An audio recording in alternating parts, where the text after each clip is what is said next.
अस्सलाम वालेकुम दोस्तों, अपने चैनल इख्तिताम अली पे हाजिर हूँ आपके लिए पाकिस्तानी फिल्मी पोस्टरों का सिलसिला लेके पाकिस्तानी फिल्मों के बारे में मालूमात लेके।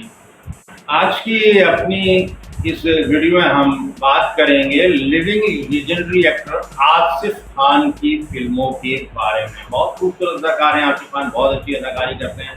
बहुत सी कामयाब फिल्में इन्होंने पाकिस्तान फिल्म इंडस्ट्री को दी हैं।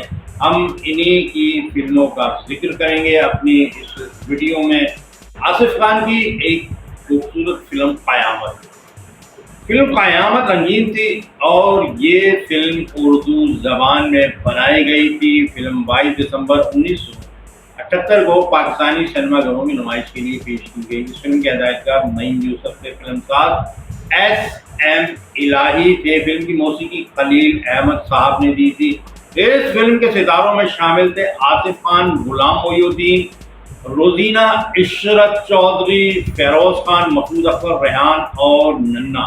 ये खूबसूरत फिल्म कराची के जिन सिनेमाघरों में नुमाइश के लिए पेश की गई वो थे नशेमन फिल्म क़यामत का मैन थिएटर था। इसके अलावा Rex, Arshi Khayyam, Iram, Relax, Naseem, Nagina, Liberty, Hollywood, Laladar, Saba, Shabana, Novelty, Metro, Shabnam, Chaman, Delight, Drive. इनके अलावा Kohinoor cinema Hyderabad, Shaheen cinema Latifabad. Film का एक खूबसूरत लाजवाब गीत है जो आपको भी याद होगा, एक फूल है गोरी का, शहर का एक बाबू दिल ले गया गोरी का। ये मेहनात और गुलाम अब्बास की आवाज़ में गुनगाना था। बहुत खूबसूरत, बहुत अच्छा सॉन्ग था फिल्म का। 2003 में शान की भी क़यामत के नाम से एक फिल्म रिलीज हुई थी। तो आपने आसिफ खान की क़यामत और अदाकार शान की क़यामत, इन दोनों फिल्मों में से आपने कौन सी फिल्म देखी है, आप कमेंट करके मुझे बताएंगे। और ये भी बताएंगे कि आपको शान की फिल्म क़यामत अच्छी लगी थी या ग्रेट आसिफ खान की, इन दोनों में से कौन सी फिल्म आपको पसंद आई थी। आसिफ खान की क़यामत बहुत खूबसूरत फिल्म थी, लेकिन इस फिल्म ने औसत दर्जे का फिल्म किया था। ये फिल्म ज़्यादा कामयाबी नहीं समेट सकी थी।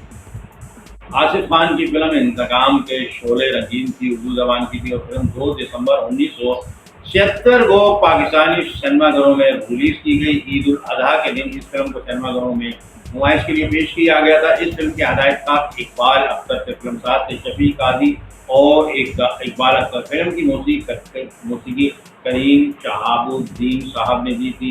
इस फिल्म में great living legendary Asif Khan के साथ ग्रेट बदर मुनीर भी थे। इसके अलावा निम्मी, इशरत चौधरी, हमायूं कुरैशी, शाहनवाज, परवीन गोभी और इब्राहिम नफीस। फिल्म इंतकाम के शोले जिन सिनेमाघरों में नुमाइश के लिए पेश की कराची के सिनेमा में वो थे पैराडाइज फिल्म का मैन थिएटर था। उसके अलावा Qayyam, Iram, Relax, Opera, Hollywood, Casino, Naseem, Majestic, Firdous, Metro, Nigar, Regent, Society, Chaman, Cheeni, Sangeet, Gulistan के अलावा राज सिनेमा हैदराबाद, शालीमार सिनेमा हैदराबाद और चराग महल सिनेमा लतीफ़ाबाद।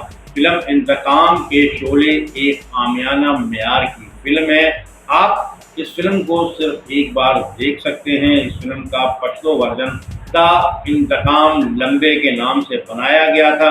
पश्तो वर्जन अच्छा था, खूबसूरत था और इस फिल्म के पश्तो वर्जन द इंतकाम लंबे ने कामयाबी समेटी थी, कामयाब रही थी। पश्तो वर्जन फिल्म द इंतकाम लंबे के नगमात भी अच्छे थे, खूबसूरत थे। पश्तो वर्जन में कामयाब होने वाली फिल्म लेकिन इसका जो इंतकाम के शोले फिल्म थी, ये फिल्म ज़्यादा कामयाबी नहीं समेट सकी थी। इस फिल्म ने सिल्वर जुबली का एजाज़ अपने नाम किया था। इस फिल्म का एक सॉन्ग जो पॉपुलर हुआ था, मुझे तेरी कसम है साजना, तेरा प्यार कभी ना भुलाऊंगी, अच्छा सॉन्ग था। 1976 वो दौर था जिसमें बदर मुनीर और आसिफ खान नाम कमा रहे थे। उर्दू फिल्मों के साथ साथ ये दोनों अदाकार पश्तो फिल्मों में भी कामयाब रहे थे, बहुत कामयाबी समेटी थी पश्तो फिल्मों में उन्होंने। इसके अलावा ये दोनों अदाकारों ने कई पंजाबी फिल्मों में भी काम किया था। दोनों अदाकारों ने उर्दू, पंजाबी, पश्तो इन तीनों ज़बानों की फिल्मों में अच्छी कामयाबी हासिल की थी। अच्छे अदाकार थे दोनों, बहुत अच्छी अदाकारी करते थे। दोस्तों, ये थी मेरी आज की वीडियो। अगर आपने ویڈیو دیکھی اور آپ کو یہ ویڈیو پسند آئی ہے اور آپ نے میرا چینل ابتسام علی کو سبسکرائب نہیں کیا ہوا ہے تو مہربانی کر کے آپ پہلے میرا چینل ابتسام علی کو سبسکرائب کیجیے، کامنٹ کر کے اپنے خیالات کا اظہار کیجیے اور ویڈیو کو لائک کرنا مت بھولیے گا۔ بہت بہت شکریہ، شاد رہیں، آباد رہیں، خوش رہیں۔